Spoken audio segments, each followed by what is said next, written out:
ورحمۃ اللہ وبرکاتہ۔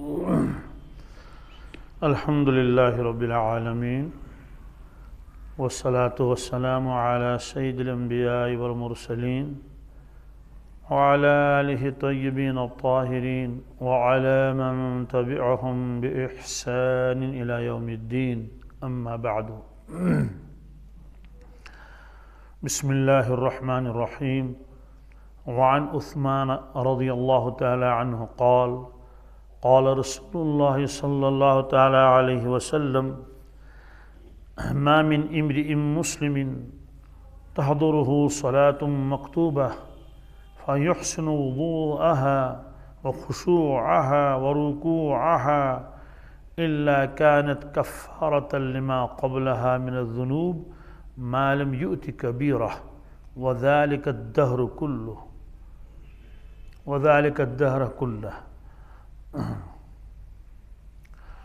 رواہ مسلم۔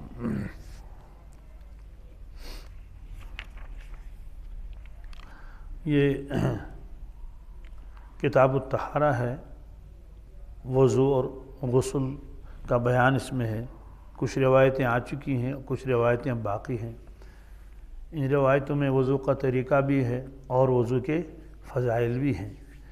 یہ روایت ہے، اس کے راوی ہیں حضرت سیدنا عثمان ابن عفان رضی اللہ تعالیٰ عنہ۔ وہ رسول اللہ صلی اللہ علیہ وسلم کا یہ ارشاد نقل فرماتے ہیں کہ ارشاد فرمایا حضرت رسول اکرم صلی اللہ تعالیٰ علیہ وسلم نے کہ جو مسلمان فرض نماز کا وقت آنے پر اچھی طرح وضو کرے، ما من امرئ مسلم، جو بھی مسلمان تحضرہ صلاۃ مکتوبہ، کہ جب فرض نماز کا وقت آ جائے تو فیحسن وضوءہا، تو اس نے بہترین وضو کیا، سنت کے مطابق مستحبات کا بھی خیال رکھا، وخشوعہا ورکوعہا، اس کے بعد اس نے نماز پڑھ لی اور نماز کے اندر اس نے خشوع خضوع کا دھیان رکھا، رکوع میں بھی اور سجدے میں بھی، الا کانت کفارۃ لما قبلہا، یہ نماز اس کے لیے کفارہ بنے گی ان گناہوں کی جو گناہ اس سے پہلے ہو چکے ہیں، ما لم یؤت کبیرۃ، جب تک وہ کوئی بڑا گناہ نہ کرے۔ مطلب تو یہ کہ بڑے گناہ کے لیے تو توبہ شرط ہے کہ توبہ کر لے، لیکن اگر چھوٹے چھوٹے گناہ ہو چکے ہیں کچھ، تو جو یہ نماز پڑھ لے گا تو اس نماز کی برکت سے اس کے وہ چھوٹے گناہ معاف ہو جائیں گے۔ وَذَلِكَ الدَّهْرُ كُلُّهُ،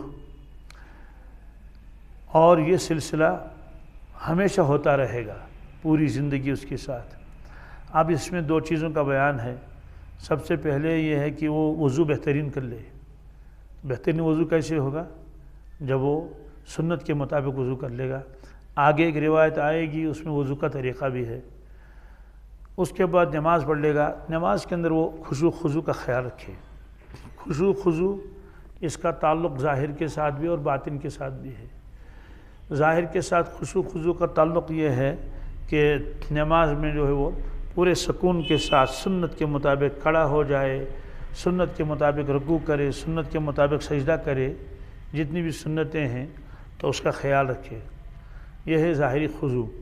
اس کا مطلب تو یہ ہے کہ اگر وہ نماز پڑھ رہا ہے لیکن نماز میں وہ جو ہے عبث کام کر رہا ہے، فضول کام، جیسے فضول کام کرنے کا مطلب یہ ہے کہ اپنی داڑھی کے ساتھ کھیل رہا ہے، نماز اپنی پڑھ رہا ہے اور یوں کر رہا ہے، چاہے وہ جو مقتدی ہو یا امام ہو، جو بھی ہو، بہرحال تو نماز بھی پڑھ رہا ہے اور یوں کر رہا ہے۔ اس کا مطلب ہے کہ یہ خشوع خضوع کے خلاف ہے، کیونکہ آپ نے ایک مرتبہ ایک شخص کو دیکھا کہ وہ نماز بھی پڑھ رہا تھا اور اپنی داڑھی کے ساتھ کھیل بھی رہا تھا۔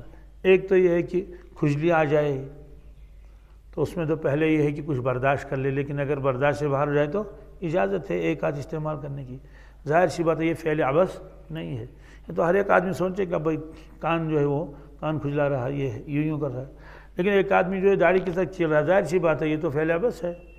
تو آپ نے جب اس شخص کو دیکھا کہ وہ نماز کے اندر داڑھی کے اوپر ہاتھ پھیر رہا ہے، ایسے ایسے کر رہا ہے، آپ نے فرمایا اگر اس کے دل میں خشوع خضوع ہوتا تو یہ ایسا نہ کرتا، یعنی اگر اس کی پوری توجہ کس کی طرف ہوتی، نماز کی طرف ہوتی، تو یہ فعل عبث نہیں کرتا۔ تو بہرحال یہ فرمایا کہ خشوع خضوع کے ساتھ نماز پڑھ لے۔ تو یہ ظاہری اعتبار سے خشوع خضوع، اور باطنی اعتبار سے خشوع خضوع کیا ہے کہ پوری توجہ اللہ کی طرف رکھے اور اللہ کا خوف بھی دل میں رکھے اور اللہ سے امیدیں بھی رکھے، اور اگر صرف اتنا خیال کرے کہ اللہ تعالیٰ مجھے دیکھ رہا ہے، اللہ تعالیٰ کو مجھے بس اتنا کافی ہے، صرف اللہ تعالیٰ مجھے دیکھ رہے ہیں، میرے دل کو بھی دیکھ رہے ہیں، لہذا جو ہے وہ اگر یہ تصور کرے گا تو انشاءاللہ اس کی نماز بہت اچھی نماز ہوگی، اور کوشش کرنی چاہیے، ورنہ جو ہے ساری زندگی گزر جائے گی ایک نماز بھی ایسی نہیں ہوگی۔ مشائخ کو اس کا بہت خیال رہتا تھا کہ نماز کے اندر خشوع خضوع آ جائے۔ بعض بزرگوں کے بارے میں لکھا ہے جب مسجد میں آتے تھے تو ان کا رنگ بدل جاتا تھا، ان کا رنگ ایسا استحضار کہ بالکل کہ ہم کو ملاقات کرنی ہے، کیا کرنی ہے، جیسے ہم ظاہری بادشاہ کے پاس ملنے کے لیے جائیں گے تو گیٹ پر پہنچتے ہی ہماری کیفیت بدل جاتی ہے، اور جتنا اندر جاتے جا رہے ہیں تو اس میں اضافہ ہو رہا ہے کہ ادب بھی رہے برقرار، وہ بھی رہے، یہ بھی رہے۔ پھر جب دروازہ کھل جائے گا جہاں بادشاہ بیٹھا ہوا ہو تو اس وقت جو اور کیفیت ہو جائے گی۔ پھر جب بادشاہ کے پاس رہے گا تو بہت ہی ادب کے ساتھ رہے گا اور پوری توجہ کس کی طرف رکھے گا، بادشاہ کی طرف۔ اگر ادھر سے درخواست پیش کرنی ہے تو اس میں ساری توجہ اسی کی طرف رہے گی، اور بادشاہ کیا کہہ رہا ہے تو اس کی طرف توجہ رہے گی۔ تو بادشاہ کے سامنے ہوگا تو کون کھیلے گا اپنے داڑھی کے ساتھ اور اپنے کپڑوں کے ساتھ؟ کوئی نہیں کھیلے گا۔ تو لیکن چونکہ اللہ تعالیٰ ہم کو نظر نہیں آ رہے ہیں اس لیے یہ کیفیت نہیں ہے، لیکن یہ کیفیت کو لانے کی کوشش کرنی چاہیے کہ میں اللہ تعالیٰ کے سامنے ہوں اور اللہ تعالیٰ میرے دل کو بھی دیکھتا ہے اور میرے ظاہر کو بھی دیکھتا ہے۔ پھر توجہ کے ساتھ وہ رکوع کر لے گا اور شکر بھی کر سکتا ہے دل میں، یعنی دل میں، یا اللہ آپ کا احسان ہے، آپ نے مجھے مسلمان بنایا۔ پھر کتنے مسلمان ایسے ہیں جو نماز ہی نہیں پڑھتے ہیں، لیکن آپ نے مجھے نماز کی توفیق دے دی، جماعت کے ساتھ نماز پڑھ رہا ہوں، تو پوری توجہ کے ساتھ سمع اللہ لمن حمدہ اور ربنا لک الحمد اچھی طرح سے نماز پڑھ لے، قوم جلسہ، پھر سجدے میں جائے۔ تو ایک حدیث میں ہے کہ جب بندہ سجدہ کرتا ہے گویا اس نے اپنا سر اللہ کے قدم میں ڈال دیا۔ یہ گویا ہے، کیا ہے؟ جیسے اس میں فرمایا نا کہ جب جبریل امین علیہ السلام نے عرض کیا تھا کہ مل احسان، احسان کیا چیز ہے؟ آپ نے فرمایا ان تعبد اللہ کأنک تراہ، آپ اللہ تعالیٰ کی عبادت ایسے کریں جیسے آپ خود اس کو دیکھ رہے ہیں، خود اس کو دیکھ رہے ہیں۔ تو آپ نے فرمایا جیسے کہ آپ جیسے کأن، تو ایسے تصور کرے کہ گویا کہ میں نے، کیونکہ حدیث میں ہے گویا کہ اس بندے نے اپنا سر ڈال دے کس کے؟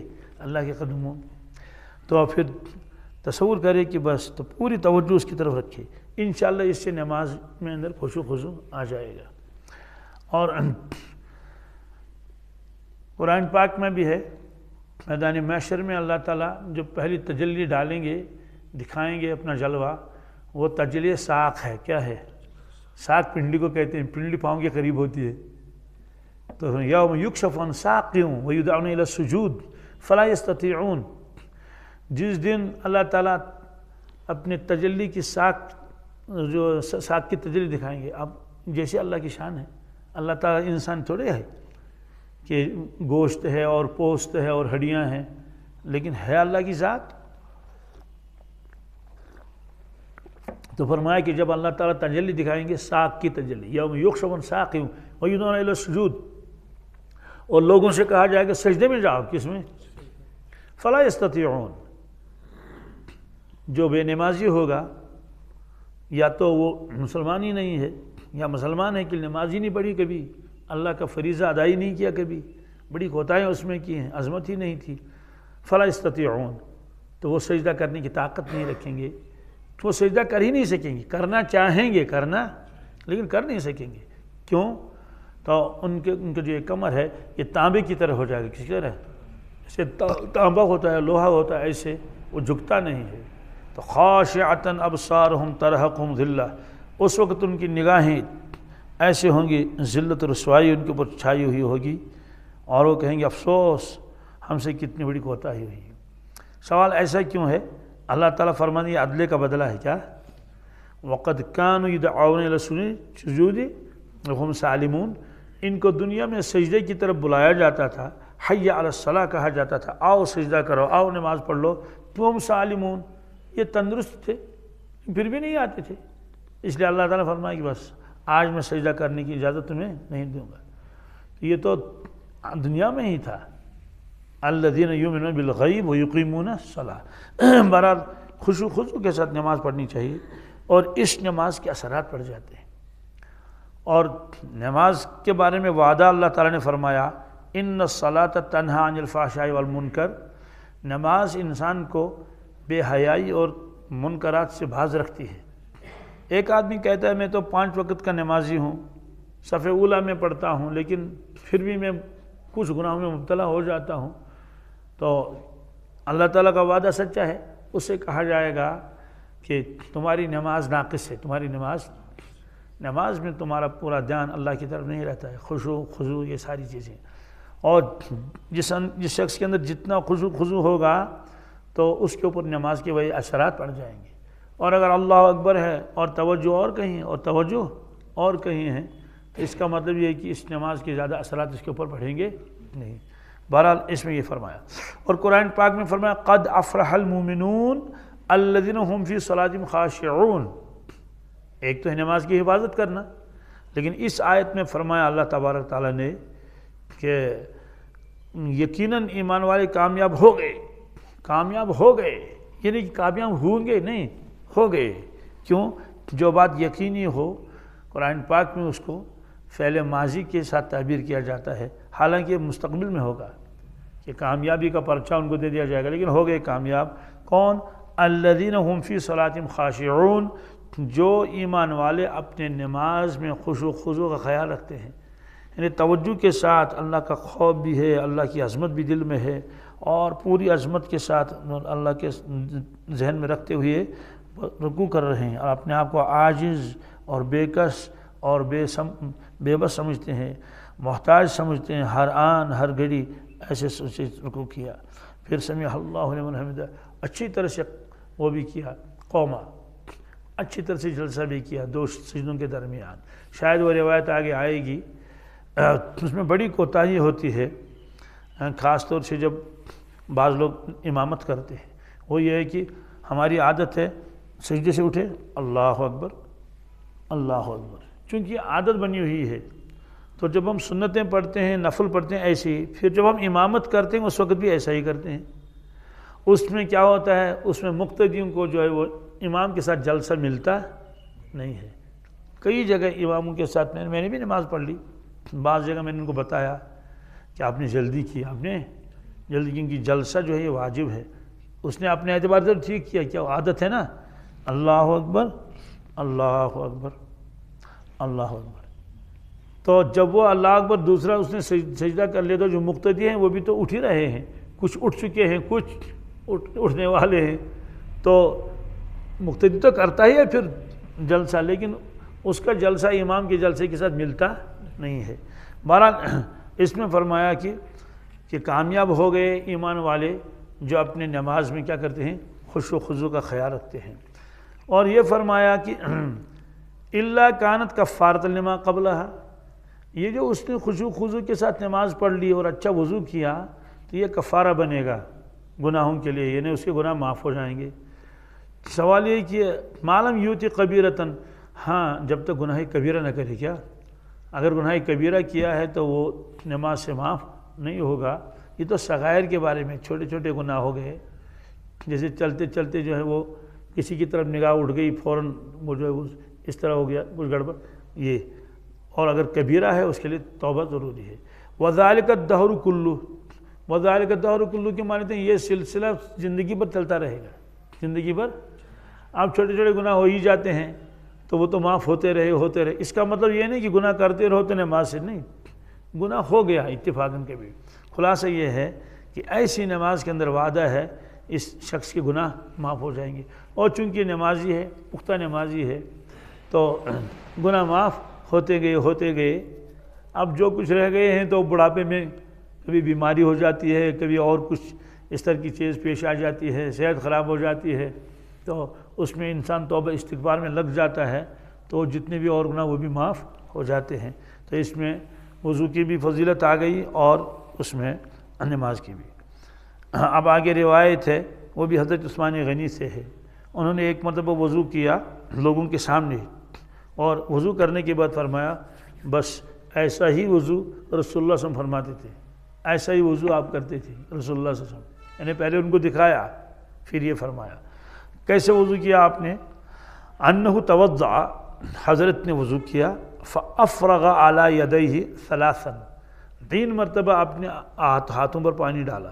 اب پانی ڈالنے کا مطلب تو یہ ہے کہ جو لوٹا وہاں تھا اس کو تھوڑا ٹیڑھا کر لیا، کیا بعض لوٹوں میں وہ ٹونٹی بھی ہوتی ہے یا تو اس چیز بنا ہوتی ہے، تو یوں جھکایا اور ایسے ایسے ہاتھ دھونے 3 مرتبہ۔ کتنے؟ 3 مرتبہ۔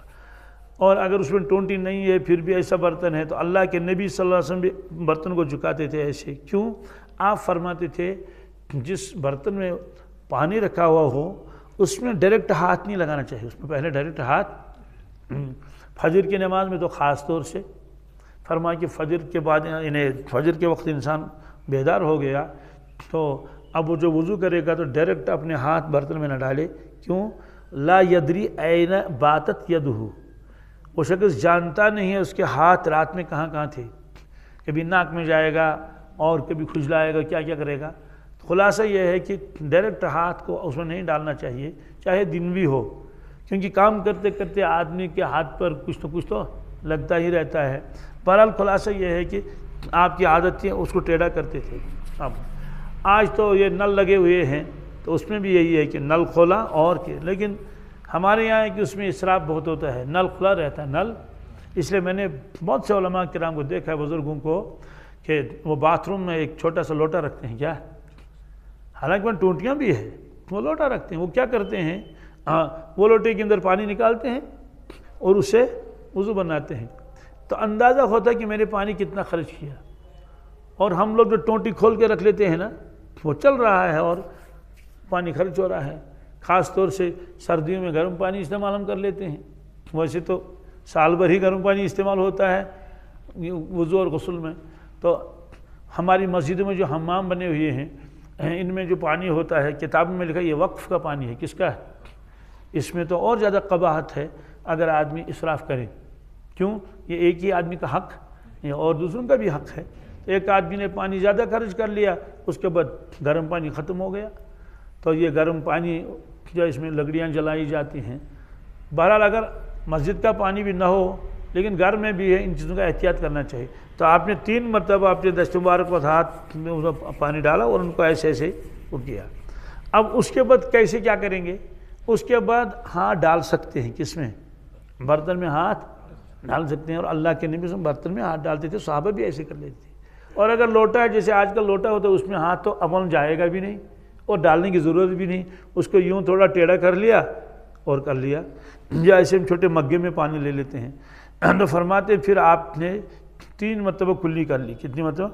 کلی کر لی، ایسے یعنی منہ میں پانی ڈال دیا اور انگلی سے اس کو کیا کیا۔ اس میں مسواک کا تذکرہ نہیں ہے، ورنہ صحابہ کرام کی عادت تھی، آپ مسواک بھی کرتے تھے، اور کبھی کبھی راوی کی عادت ہوتی ہے وہ روایت کو مختصر کر لیتا ہے، وہ روایت کو تفصیل نہیں بتاتا ہے۔ خلاصہ آپ نے کلی کر لی اور وسطن سرا، پھر ناک کے اندر آپ نے اس طرح سے پانی چڑھایا جیسے ہم لوگ کرتے ہیں 3 مرتبہ، پھر اس کو جھاڑا، پھر آپ نے چہرے مبارک کو 3 مرتبہ دھویا۔ کتنی مرتبہ؟ یعنی اس برتن میں ایسے ہاتھ ڈالے اور یوں پانی ڈالا، اور پانی ڈالنا چاہیے اوپر سے، کس سے؟ پیشانی سے، کیونکہ وہ نیچے آئے گا نا تو سارا چہرہ دھل جائے گا۔ تو 3 مرتبہ سے پانی ڈالا اور اس کو خوب صاف کیا۔ یہ اس کے بعد ثم غسل یدہ الیسریٰ ثم غسل یدہ الیمنیٰ الی المرفق، پھر آپ نے دایاں پاؤں دایاں بازو دھویا کوہنی تک، یعنی کوہنی سمیت۔ اب کیسے؟ اگر پانی ایسے رکھا ہوا ہے تو یوں اس میں ہاتھ ڈالا ہے نا، یہ تو دونوں ہاتھوں سے اٹھائیں گے چلو تو یوں ڈالیں گے تو یہ پانی جو دونوں میں یہ ایسے گیا یہاں تک، اور اس کو ایسے سے کر کے کیا کر لیا؟ صاف کر لیا، پورا دھو لیا ایسے۔ پھر دوبارہ آپ نے ایسے کر لیا اور ایسے کر لیا، پھر تیسری مرتبہ آپ نے ایسا کر لیا، تو 3 مرتبہ آپ نے دائیں بازو کو دھو لیا اور کوہنی سمیت، کوہنی یعنی کوہنی سوکھی نہیں رکھنی چاہیے، یہاں تک آپ نے دھو لیا۔ اور اس کے بعد کیا کیا؟ ثم غسل یدہ الیسریٰ الی المرفق ثلاثا، پھر 3 مرتبہ آپ نے بائیں بازو کو دھو لیا، مرفق یہاں تک کونی کے ساتھ. اب دھونے کا وہی طریقہ ہے, یوں ڈال دیا ایسے, اور اگر ٹیڑھا کر کے کریں گے ہم تب بھی تو وہی ہوا, یوں کر لیا اور یہ ڈال دیا. اب سوال ہے کہ یہ جو ہم بار بار ہاتھ ڈالتے ہیں اس برتن میں, پانی کے برتن میں, ڈائریکٹ بالٹی رکھی ہوئی ہے, تو اس سے وہ مستعمل نہیں ہوگا. نہیں مستعمل, کیونکہ ہاتھ صاف ہے, ہاتھ پہلے مرتبہ وہ دھو چکا ہے, تو اس نے بار بار ڈالیں گے اس میں ہاتھ تو کوئی حرج نہیں ہے, ڈال سکتے ہیں. تو 3 مرتبہ ایسے کیا. اور پھر فرمایا کہ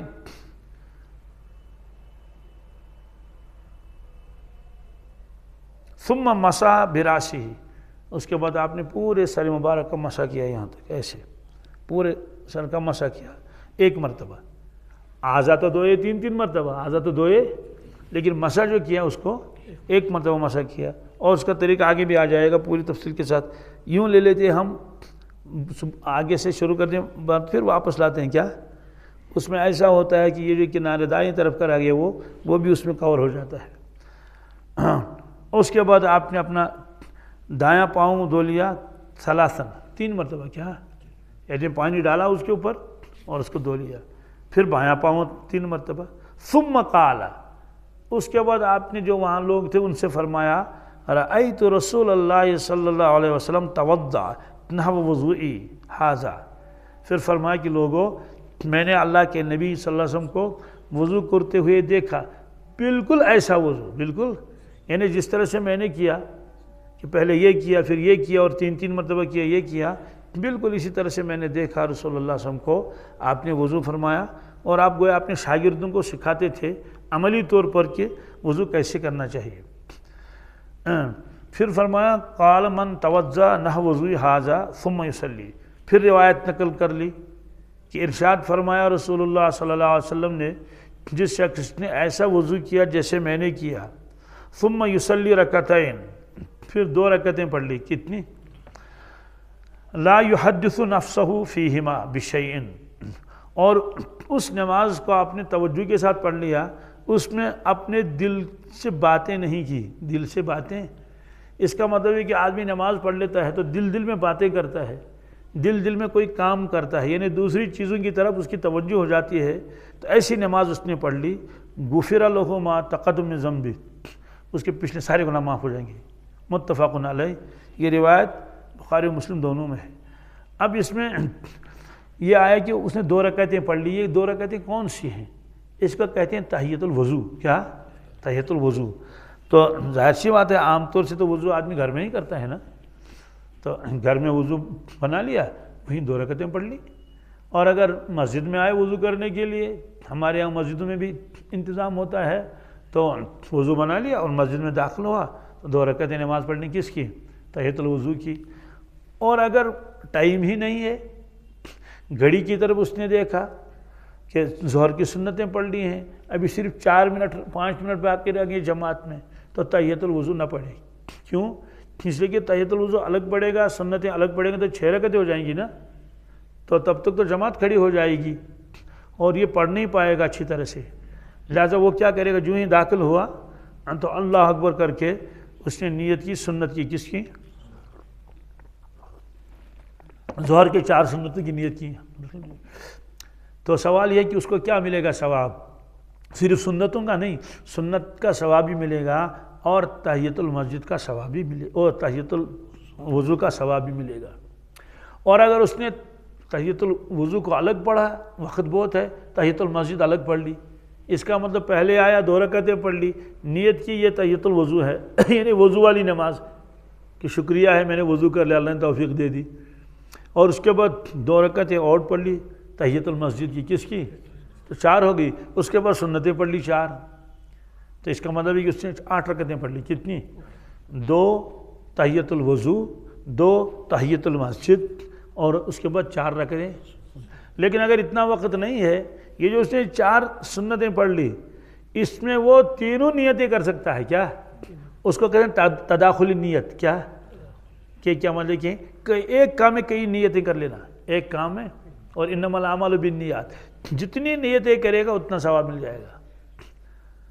آپ کہیں جگہ گئے سفر کرنے کے لیے, آپ نے بہت ساری نیتیں کی کہ میں فلاں بزرگ سے ملاقات کریں گے, کیا کریں گے, اور وہاں ایک بیمار بھی ہے تو اس کی عیادت بھی کریں گے. وہیں قریب میں کسی کا انتقال ہوا ہے اور آپ نے نیت کی کہ مجھے وہاں جو ہے تعزیت کے لیے بھی جانا ہے اور وہاں اپنے ایک رشتہ دار بھی ہے, اس سے خیر و خیریت دریافت کر لیں گے. سفر تو ایک ہی ہے نا, تو سفر ایک ہی ہے, ثواب سب چیزوں کا ملے گا ثواب, کیونکہ اس نے نیت کی. تو اس لیے ان کے 4 ہی رکعتیں پڑھ لی تو تحیۃ المسجد, تحیۃ الوضو سنتیں, تو اس کو پورا ثواب مل جائے گا. تو آپ اس کو ذہن میں رکھیں گے. تو اسے نیت کرنی چاہیے, یعنی کہ صرف سنتوں کی نیت کی, سنتوں کی نیت کر لے گا صرف سنت کا ثواب ملے گا. تو کیوں ہم ثواب ضائع کریں, اور صرف دل میں ارادہ کرنا ہے, کیا کرنا ہے, لیکن یہ دیکھنا ہے کہ نفل پڑھنے کا وقت ہے یا نہیں. نفل پڑھنے کا وقت شریعت نے منع تو نہیں کیا. مثلا آپ مغرب سے پہلے 10 منٹ مسجد میں داخل ہوئے, ابھی مغرب کی اذان میں 10 منٹ ہیں, یہ وقت مکروہ ہے, یہ وقت, اس وقت آپ وضو کر کے آ کے مسجد میں بیٹھ لیں گے اور آپ کو بغیر نماز پڑھے ہوئے نماز کا ثواب ملے گا. کیوں, آپ چاہتے ہیں میں نماز پڑھ لوں, لیکن شریعت نے روک لگائی, شریعت نے روک لگائی کہ آپ نماز نہیں پڑھ سکتے, غروب آفتاب ہے, غروب, تو گویا کہ اس وقت ہم تحیۃ المسجد تحیۃ الوضو نہیں پڑھ سکتے. اسی طرح سے فجر کی اذان ہو چکی ہے, فجر کی اذان آپ کہیں گے جناب میں تو تحیۃ الوضو الگ پڑھوں گا, تحیۃ المسجد الگ پڑھوں گا, صبح کی سنتیں, چونکہ فجر کی اذان کے بعد نفل ممنوع ہے, نفل ممنوع ہے, کیونکہ یہ ساری چیزیں نفل ہیں. تحیۃ الوضو نفل نماز ہے, تحیۃ المسجد نفل نماز ہے, اور صبح کی 2 سنتیں سنت مؤکدہ ہیں. تو اس وقت کیا کریں گے, گھر میں اگر ہیں تب بھی صرف 2 سنتیں پڑھ سکتے ہیں, 2 سنتیں بس. ہاں ان 2 سنتوں میں آپ تحیۃ الوضو کی نیت کر لیں, اور اگر آپ مسجد میں آ جائیں گے تو وہاں آپ سنتیں پڑھ لیں. لیکن گھر میں سنتیں پڑھی, مسجد میں نہ سنت نہیں پڑھ سکتے ہیں, کچھ بھی نہیں, نفل نہیں, فجر کا وقت ہے نا. پھر کیا کریں گے, آ گئے اور جہاں جگہ مل گئی وہاں بیٹھ گئے, اپنی تلاوت میں مشغول ہو گئے, اپنی تسبیحات میں مشغول ہو گئے, لیکن نماز نہیں پڑھ سکتے. کیوں نہیں پڑھ سکتے, اللہ کے نبی صلی اللہ علیہ وسلم نے خود منع فرمایا کہ جب طلوع فجر ہو جائے تو اس کے بعد کوئی شخص جو نفل نمازوں کا قصد نہ کرے, سوائے 2 رکعتیں سنتیں, اور اس کے بعد فرض نماز پڑھنی ہے. تو اس سے معلوم یہ ہوا کہ اس وقت ہم تحیۃ المسجد بھی نہیں پڑھیں گے, تحیۃ الوضو بھی نہیں پڑھیں گے, آ کے 2 سنتیں پڑھ لیں. ہاں اس میں تداخل نیت ہو سکتا ہے, تداخل نیت, کیوں, اصل مقصد ہے کہ جب بندہ آ جائے وضو کے بعد نماز پڑھے اور مسجد میں داخل ہو نماز پڑھے, اس نے تو دونوں کام کیے. اس نے تو وضو کر کے آ گیا مسجد میں تو اللہ اکبر کر لیا, تو حکم تو پورا ہوا. اب اس سے بحث نہیں ہے کہ اس نے کون سی والی نماز پڑھی, لیکن بہرحال نماز تو پڑھی, نماز تو پڑھ لی. اسی طرح سے بعض حضرات ایسے ہوتے ہیں وہ ان کے اوپر قرض ہوتا ہے, یہ قضا نمازیں بہت ہوتی ہیں, قضا نمازیں, اور وہ چاہتے ہیں کہ قضا نمازیں میں ہم پوری کر لوں. تو اس کے لیے بھی فقہاء کرام نے لکھا ہے جن جن موقعوں پر نفل پڑھتے ہیں آپ, تو اس وقت آپ قضا نماز پڑھ لیں. کیا, تحیۃ المسجد ہے, تحیۃ الوضو ہے, یہ نہ پڑھے.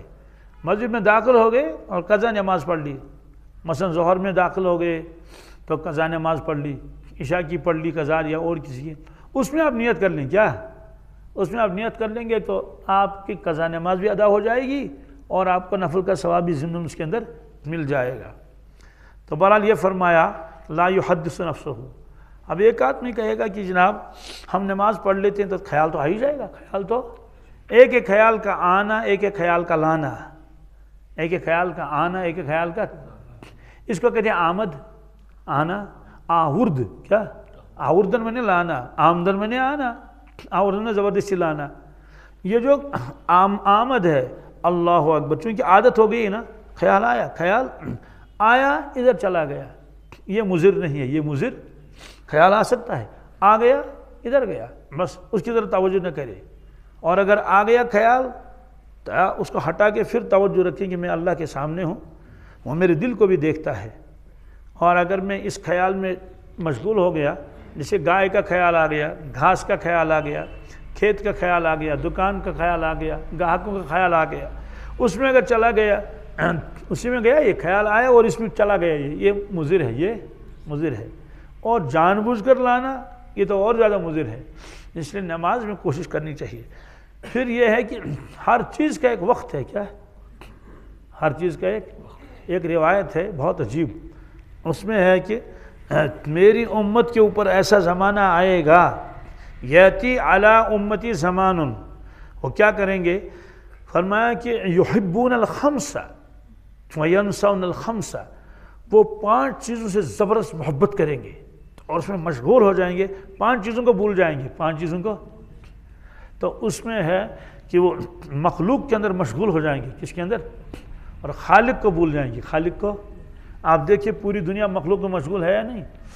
سائنسدانوں کو دیکھ لیجئے، وہ تحقیقات میں لگی ہوئی ہے نا، جو ستاروں میں لگا ہوا ہے تو وہ انہی میں ڈوبا ہوا ہے، وہ اسی تحقیق میں لگا ہوا کہ سورج کتنا دور ہے اور چاند کتنا دور ہے زمین سے، اور کون سا سیارہ کہاں ہے، کون اس کی کس گردش میں ہے، اور سورج کی روشنی کتنے منٹوں میں یہاں پہنچتی ہے اور چاند کی روشنی کتنے منٹوں میں یہاں پہنچتی ہے. تو کوئی ستاروں میں لگا ہوا ہے، کوئی سمندری جانوروں میں لگا ہوا ہے، سمندر کے اندر کیا کیا ہے. وہ عملاً وہاں جاتے ہیں سمندروں کے نیچے اور پتھر دیکھتے ہیں اور ان پر تجربے کرتے ہیں، اور وہاں مچھلیاں دیکھتے ہیں اور دوسرے جانور دیکھتے ہیں. تو کوئی اس میں گیا، کوئی لگ گیا ہے وہ دیکھتا ہے زمین کے اندر کیا کیا ہے، اور سونا کہاں سے نکل رہا ہے، اور پیٹرول کہاں سے ہے، اور گیس کہاں کہاں مل رہا ہے، وہ اس میں لگا ہوا ہے. تو کوئی ہوائی جہاز بنانے میں لگا ہوا ہے، کوئی دوسری چیزوں میں لگا ہوا ہے، کوئی باغبانی میں لگا، کوئی سیریکلچر ہے، کوئی ہارٹیکلچر ہے، اور کوئی ایگریکلچر ہے. مطلب تو یہ لگے ہوئے ہیں مخلوق کے اندر، کیا اتنے لگے ہوئے ہیں کہ خالق یاد ہی نہیں آتا، خالق یاد ہی نہیں آتا. تو یہ آپ نے فرمایا. اب سوال یہ ہے کہ لیکن مسلمان کو تو اللہ تعالیٰ یاد رہتا ہے. مثلا نماز پڑھنے کے لیے آیا، کس کے لیے؟ اللہ تعالیٰ یاد ہے. کہا ہاں نماز تو پڑھ رہا ہے، نماز تو اللہ اکبر کر کے یہ خود مخلوق میں مشغول ہو گیا. کس میں؟ کیسے؟ اگر دکاندار ہے یہ نماز میں گاہکوں کو سودا دیتا ہے، اگر مولوی ہے یہ نماز میں سبق پڑھا رہا ہے، کیا کر رہا ہے؟ جسے ہم لوگ خواب دیکھتے ہیں نا، خواب میں بھی ہم یہی کرتے ہیں. جو آدمی جو کام کرتا ہے خواب وہی دیکھتا ہے. جو بزنس مین ہے وہ خواب میں بھی بزنس کرتا ہے. جو ڈاکٹر ہے وہ خواب میں بھی بیماروں کو دیکھتا رہتا ہے، کیونکہ مشغول ہے نا اسی کے ساتھ. اور ہم لوگ مولوی ہیں جب خواب دیکھتے ہیں یہ بالکل طے ہے. ہم خواب میں دیکھتے ہیں کہ ہم جو بیان کر رہے ہیں، کیا کر رہے ہیں؟ یا وضو کی تیاری کر رہے ہیں. آج میں خواب دیکھ رہا تھا وضو بنا رہا ہوں. تو جو چیز جس میں مشغول ہو. بہرحال تو یہ جو ہم پھر مشغول ہو گئے کن چیزوں میں؟ دوسری چیزوں میں. کوئی کھیت میں مشغول ہو گیا، کوئی کھیل میں مشغول ہو گیا، کوئی دوسری چیزوں میں. تو دیکھتے ہیں کہ یہ تو مخلوق میں مشغول ہے. کس میں؟ تو مسلمان ہونے کے باوجود بھی خالق کے ساتھ اس کا زیادہ گہرا تعلق ایسا نہیں جیسا ہونا چاہیے. تو بہرحال یہ فرمایا کہ خیال آیا چلا گیا، مضر نہیں، لیکن خیال کا لانا یا خیال آیا اسی میں ڈوب گیا تو یہ مضر ہے. یہ لہٰذا اس روایت میں فرمایا لا یصلی رکعتین لا یحدث نفسہ، لیکن یہ فرما رہے ہیں خود رسول اللہ صلی اللہ علیہ وسلم. اس کا مطلب تو یہی ہوا کہ ایسا ہو سکتا ہے اگر کوئی آدمی کوشش کرے ایسا ہوگا. تو دیوبند میں ایک استاد تھے حضرت مولانا یعقوب صاحب نانوتوی رحمۃ اللہ علیہ، جب اس نے یہ روایت سنائی ایک لڑکے نے کہا طالب علم نے، حضرت یہ ممکن ہے کیا خیال نہ آئے کیا؟ آپ نے فرمایا بیٹے پہلے کر کے تو دیکھتے، پہلے کر کے تو کم از کم کوشش کر لیتے کہ میں ایسی نماز پڑھ لوں. جی بہرحال اس میں بھی تذکرہ آیا کہ تحیۃ الوضو کا، کہ اس میں اتنا ثواب ہے اس میں اندر. وان عقبہ ابن عامر رضی اللہ تعالی عنہ قال رسول اللہ صلی اللہ علیہ وسلم ما من مسلم يتوضأ فيحسن وضوءه ثم يقوم فيصلي ركعتين مقبلا عليهما بقلبه ووجهه الا وجبت له الجنہ. رواہ مسلم. سبحان اللہ. حضرت عقبہ ابن عامر فرماتے ہیں رضی اللہ تعالیٰ عنہ، ارشاد فرمایا حضرت رسول اللہ صلی اللہ علیہ وسلم نے، جو مسلمان وضو کرے، ما من مسلم، لیکن فیحسن وضوءہ، اور وضو اچھا کرے، کیا ناقص وضو نہ کرے. ناقص وضو کی روایت آگے آئے گی. تو آپ نے فرمایا کہ وضو کیا اچھا کیا سنت کے مطابق کامل وضو، پھر کھڑے ہو کر 2 رکعتیں نماز اس طرح پڑھے کہ دل بھی متوجہ ہو اور اس کا ظاہر بھی متوجہ ہو اللہ کی طرف، تو اس کے لیے جنت واجب ہو جاتی ہے. اس کے لیے جنت، مطلب تو یہ ہے کہ اس کی عادت یہ ہے کہ جو وضو بناتا ہے وضو کے بعد وہ نماز پڑھتا ہے. اب یہ کون سی نماز ہے؟ رکعتین فرمایا، کیا اس کا مطلب یہ فرض نہیں، فرض تو یہ نفل نماز ہے، اسے کوشش کرنی چاہیے جب بھی موقع ملے وضو کر لے، تو جب بھی موقع ملے، موقع ہو تو 2 رکعتیں نماز پڑھ لینی چاہیے۔ اس میں بھی یہی آیا مقبلاً کیا علیہما بقلبہ، اور وہ متوجہ ہے قلبہ باطناً وجہہ ظاہراً، ظاہراً اور باطناً پوری توجہ کے ساتھ خضوع کے ساتھ نماز پڑھ رہا ہے، تو فرماتے ہیں کہ اس کے لیے جنت واجب ہے۔ وعن عمر بن الخطاب رضی اللہ تعالی عنہ قال قال رسول اللہ صلی اللہ تعالی علیہ وسلم ما منکم من احد یتوضأ فیبلغ او فیسبغ الوضوء ثم يقول اشهد ان لا اله الا الله وان محمدا عبده ورسوله وفي روايه اشهد ان لا اله الا الله وحده لا شريك له واشهد ان محمدا عبده ورسوله الا فتحت له ابواب الجنه الثمانيه يدخل من ايها شاء رواه مسلم وزاد الترمذي اللهم اجعلني من التوابين واجعلني من المتطہرین۔ یہ حضرت سیدنا عمر فاروق رضی اللہ تعالیٰ عنہ فرماتے ہیں کہ ارشاد فرمایا حضرت رسول اکرم صلی اللہ علیہ وسلم نے، جو شخص وضو کرے اور کامل وضو کرے، کیا تو فیبلغ فرمایا یا فیسبغ، ابلاغ اور اسباغ الوضو میں کامل وضو، مطلب کوئی جگہ خشک نہیں رہی۔ جیسے روایتوں میں آتا ہے کہ ایک موقع پر اللہ کے نبی صلی اللہ علیہ وسلم سفر میں تھے، صحابہ بھی تھے اور بڑی تعداد تھی صحابہ کرام کی، عصر کا وقت ہوا تو اور پانی کم تھا، تو ایسے موقع پر تو جلدی جلدی لوگ آ جاتے ہیں، تو لوگ آئے اور وضو کرنے لگے، کیونکہ قافلے لمبے ہوتے ہیں، اس لیے اس کے بعد اللہ کے نبی صلی اللہ علیہ وسلم پہنچے۔ اب بعض صحابہ نے وضو بنا لیا، بعض بنا رہے ہیں، بعض انتظار میں ہیں کہ جگہ ملے تو وضو بنا لیں گے، بعض لوٹوں میں لے رہے ہیں، کیا کیا بھیڑ میں تو ایسا ہوتا ہی ہے۔ آپ نے دیکھا کہ کسی کی ایڑی خشک رہ گئی ہے، خشک اس لیے رہی ہے کہ جب جلدی ہوتی ہے نا، بھائی جلدی کرو، کیا کر لو، جلدی کرو، پانی بھی کم ہے۔ بہرحال آپ نے اعلان فرمایا ویل للعقاب من النار، حضرت بلال حبشی سے فرمایا کہ اعلان کر لو، جس شخص کے پاؤں کی ایڑیاں خشک رہیں ذرا سا حصہ، وہ دوزخ میں جلیں گی، وہ دوزخ میں۔ یا ایھا الناس ابلغوا الوضو، لوگوں وضو کامل کرو۔ اب جب آپ نے یہ دیکھا تو فرمایا، تو ہر شخص اپنی ایڑیوں کی طرف دیکھ رہا ہے، میری ایڑی خشک تو نہیں، تو جس نے دیکھی میری ایڑی خشک ہے وہ جا کے دوڑ کے گیا اور اس میں پانی ڈال دیا۔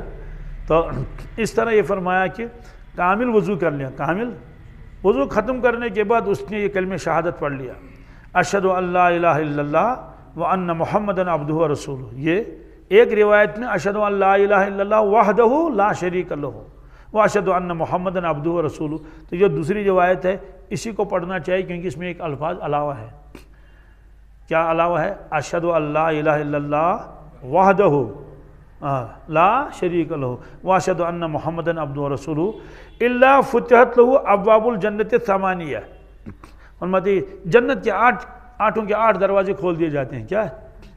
جنت کے 8 دروازے کھل گئے۔ اور ترمذی شریف میں یہ ہے کہ اس کے بعد یہ بھی پڑھے اللہم اجعلنی من التوابین واجعلنی من المتطہرین، اور بعض کتابوں میں لکھا واجعلنی من عبادک الصالحین۔ تو جب مختلف روایتوں میں مختلف الفاظ آئے ہیں تو ایمان والے کو چاہیے کہ وہ سارے جمع کرے۔ کیا کرے؟ سارے جمع کرے، تاکہ اس روایت پر بھی عمل ہو جائے، اس پر بھی، اس پر بھی، اس پر بھی۔ بہرحال یہ جو 8 دروازے کھول دیے جائیں گے، سوال ہے کہ ایک ہی دروازے سے تو آدمی داخل ہو جائے گا، 8 سے تو نہیں ہوگا۔ یہ 8 دروازے کیوں کھول دیے گئے؟ کہتے ہیں کہ یہ تو اس کے اکرام کے لیے۔ کس کے لیے؟ جس دروازے سے جانا چاہے اندر داخل ہو جاؤ۔ کتابوں میں لکھا جیسے معزز مہمان آتے ہیں تو سارے دروازے کھول دیے جاتے ہیں، یا ایسے ہی ایک بزرگ ہے، یہ معلوم ہے یہ کم خور ہے، یہ زیادہ کھاتا، لیکن دسترخوان پر آپ کیا اتنا ہی لگاتے ہیں جتنا وہ کھائے گا؟ دسترخوان میں تو ڈھیر لگاتے ہیں نا، پھر اس کی مرضی ہے، ایک چمچ اس کے سے کھا لیا، ایک چمچ اس سے کھا لیا، تو اس کے اکرام احترام میں اہتمام کیا جاتا ہے، کئی چیزیں لائی جاتی ہیں۔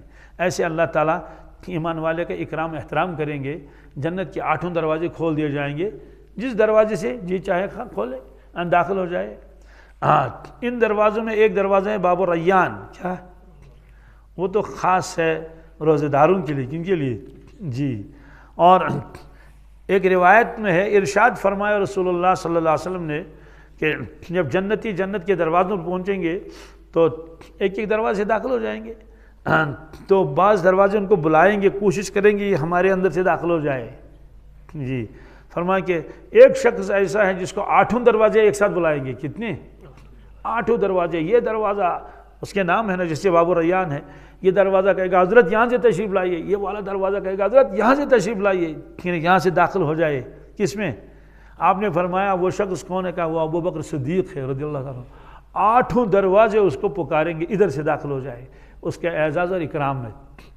جیسے ہوتے ہیں نا، مثال کے طور پر کہیں دروازے بہت سارے ہیں، دروازوں کے اوپر ڈیڑوان لگے ہوئے ہیں ڈھیری، تو ہر ایک چاہتا ہے کہ حضرت یہاں سے تشریف لائے، تو آپ نے فرمایا یہ۔ اور دوزخ کے 7 دروازے ہیں، کتنے؟ یہ قرآن پاک میں۔ جنت کے تو 8 ہیں، جنت کے تو، اور دوزخ کے 7 ہیں۔ فرمایا کہ لہا 7 ابواب لکل باب منہم جزء مقسوم، اور وہاں بھی یہی ہے کہ بعض جو مجرم ہوں گے ان کے لیے خاص دروازہ ہوگا، ان کے لیے خاص کہ ادھر سے جائے۔ بہرحال جس دروازے سے جائے گا آگے دوزخ کی تو ہے۔ بہرحال اس میں فرمایا یہ دعا پڑھنی چاہیے، لہٰذا اس دعا کا خیال رکھنا چاہیے۔ سوال یہ ہے کہ جب اس نے وہ کر لیا، وضو بنا لیا، وہ تو پاک ہو گیا، تو پھر دعا مانگنے کی کیا ضرورت ہے؟ اللہم اجعلنی من التوابین واجعلنی من المتطہرین، یا اللہ مجھے پاک کر لے، یا اللہ مجھے۔ کہتے ہیں کہ وضو کرنے سے تو ظاہری پاکی حاصل ہو گئی، دعا کرنے سے باطنی پاکی حاصل ہو جائے گی، اس کا دل صاف ہو جائے گا۔ تو پانی نے اس کے ہاتھوں کو صاف کیا، اس کے چہرے کو صاف کیا، اس کے پاؤں کو صاف کیا، کس نے؟ پانی نے۔ لیکن وضو کرنے کے بعد جو اس نے دعا پڑھ لی، یہ اس کے دل کو صاف کرے گا، یہ اس کے دل کو صاف کرے گا۔ اس لیے دعا میں آیا یا اللہ اللہم اجعلنی من التوابین، یا اللہ مجھے توبہ کرنے والوں میں سے بنا، واجعلنی من المتطہرین، اور مجھے پاک لوگوں کی میں سے بنا۔ اور چونکہ ایک روایت میں واجعلنی من عبادک الصالحین، مجھے صالحین میں سے بنا۔ کس میں؟ صالحین کا لفظ عام ہے، صالحین کا لفظ، اس میں صالحین کا لفظ جب کہیں گے تو انبیاء علیہ السلام بھی آتے ہیں، کہ قرآن پاک میں ہے کہ آخرت میں ہوگا لمن الصالحین، ابراہیم علیہ السلام، تو صالحین، تو صالحین کے اندر اولیاء کرام بھی آتے ہیں، صالحین کے اندر، کیونکہ وہ تو ہے ہی صالحین، صالحین نیکوکار۔ عن ابی ہریرہ رضی اللہ تعالی عنہ قال قال رسول اللہ صلی اللہ علیہ وسلم ان امتی یدعون یوم القیامت غرا محجلین من آثار الوضوء فمن استطاع منکم ان یطیل غرتہ فلیفعل، متفق علیہ۔ اس روایت میں ایک دوسرے انداز کی تفصیل ہے، یہ مختصر روایت ہے لیکن لمبی روایت شاید آگے آئے گی۔ وہ یہ ہے، ایک شخص نے عرض کیا یا رسول اللہ صلی اللہ علیہ وسلم، آپ میدان محشر میں اپنے امتیوں کو کیسے پہچانیں گے؟ وہاں تو کروڑوں اربوں لوگ ہوں گے، تو اتنے لوگوں میں اور منتشر ہوں گے اور بکھرے ہوئے ہوں گے اور رل مل ہوں گے، کہ اس میں تو موسیٰ علیہ السلام کی امت بھی ہوگی، عیسیٰ علیہ السلام کی امت بھی ہوگی، ابراہیم علیہ السلام کی امت بھی ہوگی، پچھلی ساری امتیں ہوں گی۔ اور آپ نے فرمائی اس امت سے پہلے 69 امتیں آ گئیں، کتنی؟ یہ 70ویں امت۔ یہ جب 69 امتیں اور ہیں، یہ 70ویں ہیں، تو اتنے بڑے بھیڑ میں آپ اپنے امتی کو کیسے پہچانیں گے یہ میرا امتی ہے؟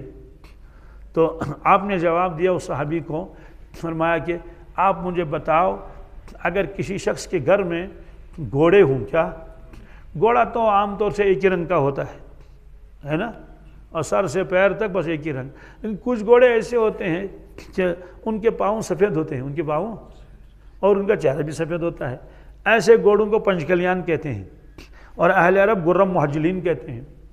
تو آپ نے فرمایا کہ مجھے بتاؤ، ایک شخص کے گھوڑے ہیں وہ غرم محجلین ہے، یعنی ان کے 5 اعضاء سفید ہیں، باقی بدن تو دوسرے رنگ کا ہے، چاہے کالا ہو، چاہے بورا ہو، چاہے کچھ بھی ہو، ایک تو 4 پاؤں اور چہرہ، اور یہ ان کے جو ہے گھوڑے ہیں، یہ ایک میدان میں ہے، اور وہاں اور ہزاروں گھوڑے ہیں، لیکن وہ کالے بھجنگے ہیں، کیا ہے؟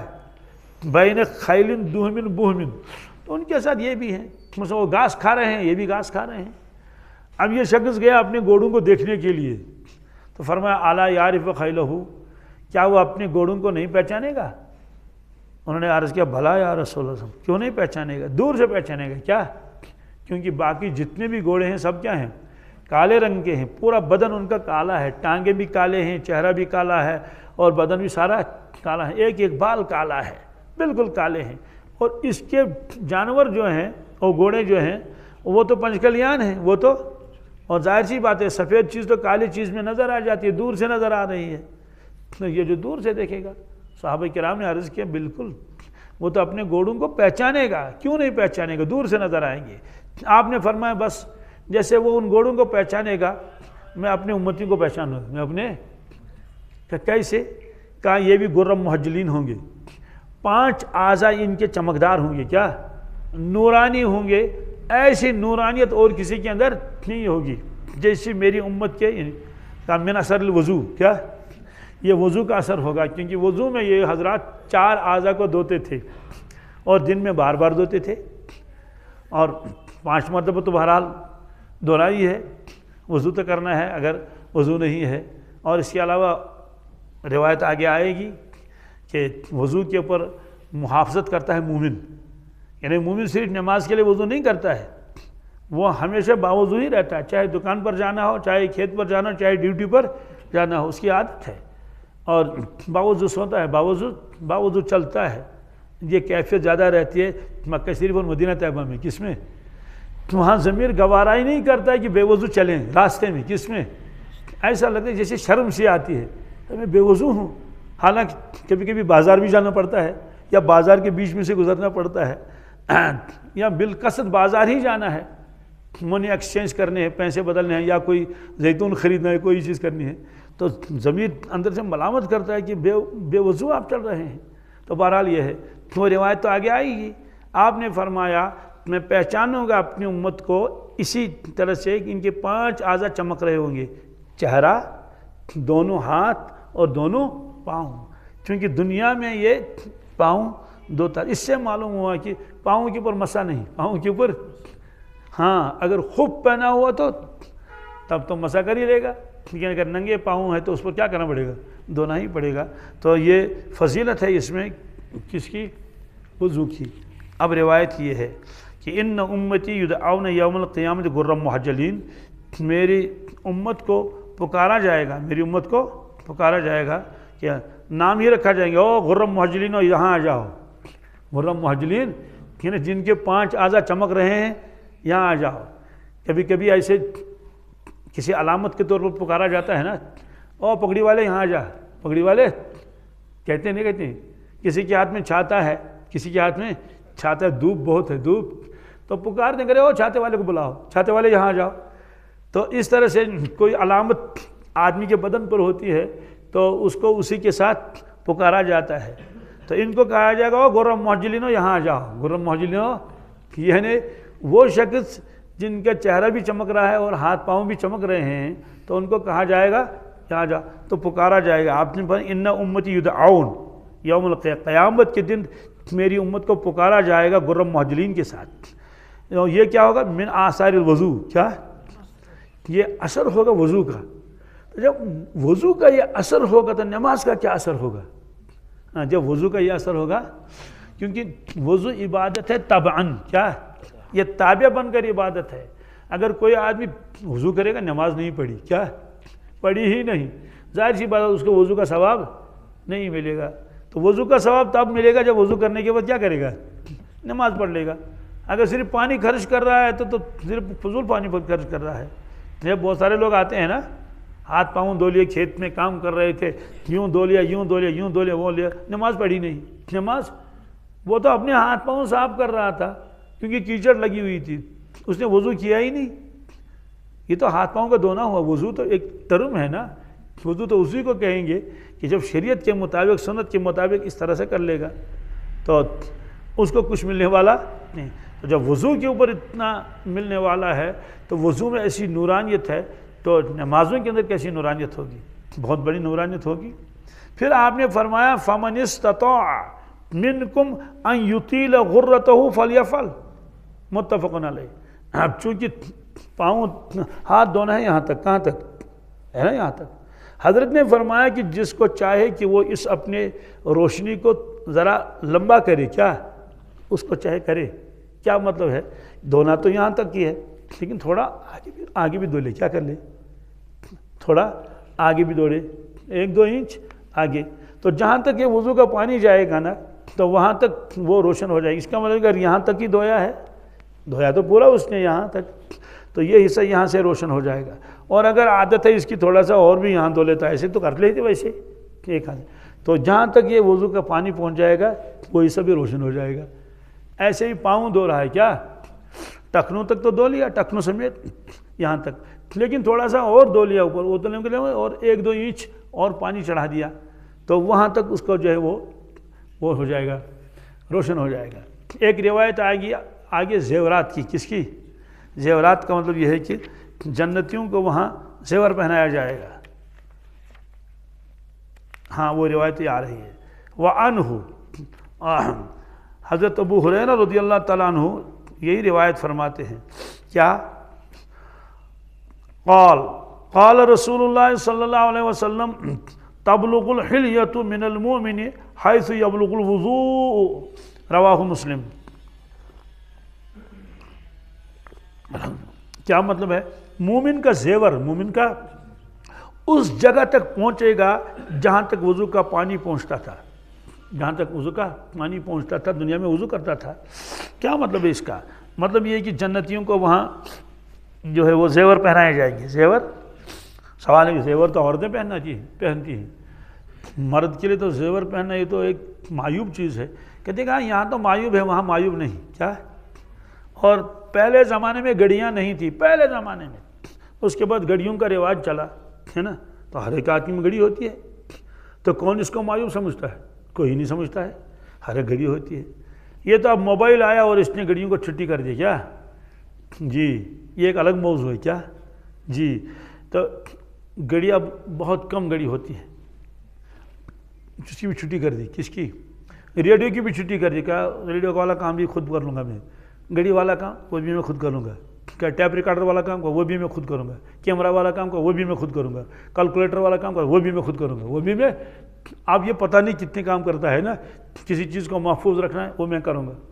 تو یہ کہتے ہیں میں لائبریری بھی ہوں، کیا ہوں میں، نقشہ بھی ہوں، یہ سب ساری دنیا ہے اس کے اندر۔ تو ظاہر سی بات ہے گھڑیاں ہوتی ہیں، اب بھی بعض حضرات کو گھڑی لگی ہوئی تھی، اس کو کون معیوب سمجھتا ہے؟ حالانکہ یہ بھی تو ایک قسم کا زیور نہ صحیح، لیکن بہرحال ہاتھ میں تو لگا ہوا ہے نا۔ اور بہت سارے لوگ تو دنیا میں بھی زیور پہنتے ہیں، ہے نا، بعض لوگوں کے ہاتھوں میں کڑا ہوتا ہے، اب تو مسلمان بھی کڑا پہنتے ہیں، اور بعض لوگ تو ہار پہنتے ہیں، مسلمان بھی ہار پہنتے ہیں، چین پہنتے ہیں، چین تو خاص، یہ ساری چیزیں، تو اس لیے وہاں یہ معیوب نہیں سمجھا جائے گا۔ تو جہاں تک وضو کا پانی جاتا تھا وہاں تک اس کو زیورات پہنایا جائے۔ وہ کیسے ہوں گے؟ وہ سوال کہ بھاری نہیں ہوگا، نہیں، ہلکا ہوگا، کیا جی، زیورات ہوں گے، ہلکے ہوں گے۔ دنیا میں مرد کے لیے زیورات حرام ہیں، کیا؟ 2 چیزیں آپ نے ایسے دست مبارک میں اٹھائی، ایک دست مبارک میں آپ نے ریشم کا ٹکڑا اٹھایا، ریشم کا کپڑا، ریشمی تھا وہ ایسے، دوسرے دست مبارک میں آپ صلی اللہ علیہ وسلم نے سونے کے زیورات اٹھائے، ایسے 2۔ پھر صحابہ کرام کو دکھایا، فرمایا کہ میرے صحابہ یہ 2 چیزیں ہیں، ایک ریشم ہے اور یہ سونا ہے، ان 2 چیزوں کو اللہ تعالیٰ نے میرے مردوں کے اوپر حرام کیا ہے، میرے امت کے مردوں کے اوپر، تو مردوں کا لفظ کہا، اس کا مطلب ہے کہ عورتوں کے لیے ریشمی لباس پہننا حرام نہیں ہے، عورتوں کے لیے زیورات پہننا حرام نہیں ہے۔ عورتیں زیور پہن سکتی ہیں، وہ بالیاں پہن سکتی ہیں، وہ چین پہن سکتی ہیں، وہ ہار پہن سکتی ہیں، وہ پائل پہن سکتی ہیں، وہ انگوٹھیاں پہن سکتی ہیں، جتنے بھی زیورات کی جو بھی قسمیں ہیں، لیکن مرد کے لیے سب چیزیں کیا کر دی گئی؟ حرام کر دی گئی۔ لیکن جنت میں وہ ان چیزوں کو استعمال کر لے گا۔ البتہ مرد کے لیے صرف چاندی کی انگوٹھی، کیا 4.5 گرام، کیا اس کی اجازت ہے، اس کی اجازت ہے کہ یہ پہن سکتا ہے۔ وہ 4.5 گرام سے زیادہ ہو جائے گا تو پھر ممنوع ہو جائے گا، کیونکہ اس سے زیادہ کی اجازت۔ اور سونے کا دائرہ بالکل حرام ہے، سونا بالکل نہیں پہن سکتا چاہے وہ 2 ہی گرام ہو۔ تو اس سے جو نوجوان سونے کی چین پہنتے ہیں اور چاندی کی چین پہنتے ہیں، ان کو چاہیے کہ وہ اس کو نکال دیں۔ ایسے بعض لوگ سونے کی انگوٹھی پہنتے ہیں، اور یہاں جب کہیں منگنی ہوتی ہے نا، منگنی، تو سب سے پہلے تو اس کے انگلی میں کیا ڈالی جاتی ہے؟ سونے کی انگوٹھی۔ ابتدائی سے حرام ہو رہا ہے نا، تو حرام ہے نا پہننا، اس لیے آپ حضرات ان چیزوں کو ذہن میں رکھیں. صرف چاندی کی انگوٹھی 4.5 گرام، یہ تو ہو گیا زیورات. اس کے بعد برتنوں کا مسئلہ ہے. کس کا؟ چمچہ ہے اور گلاس ہے اور پلیٹ ہے. یہ مردوں کے اوپر بھی حرام ہے، عورتوں کے اوپر بھی حرام ہے. یعنی چاندی کی پلیٹ ہے کیا، سونے کا گلاس ہے، سونے کے گلاس میں آپ جو ہے وہ پانی پی لیں گے. نہ مرد پی سکتا ہے نہ عورت پی سکتی ہے. جو چاندی کی چمچ کوئی استعمال نہیں کر سکتا. میرے پاس ایک شخص لایا تھا، وہ جس کو ہم سرمسنٹ کہتے ہیں، جس سرمدانی کیا، لیکن اتنی بڑی، کتنی، اتنی بڑی، اور اس کے جانور بھی بنا ہوا تھا. اتنے بڑے پار تھے اس کے، ایک پر اتنا ایک پر اتنا. تو اس کے آنکھوں میں پتہ نہیں وہ کیا لگا ہوا تھا، تو یعنی وہ جیسے ہیرا وہ. تو میں حیران ہو کے اس کو دیکھ رہی ہے، اور اس کو یوں کھولتے تھے تو اس میں سرما لگاتے ڈالتے تھے سرما دانی. میں نے کہا یہ کس چیز کی ہے کیا؟ اول تو وہ تصویر تھی، تصویر کا گھر میں رکھنا تو ممنوع ہے، میں تو ویسے بھی نہیں رکھتا. اس نے کہا یہ چاندی کی ہے. کس کی؟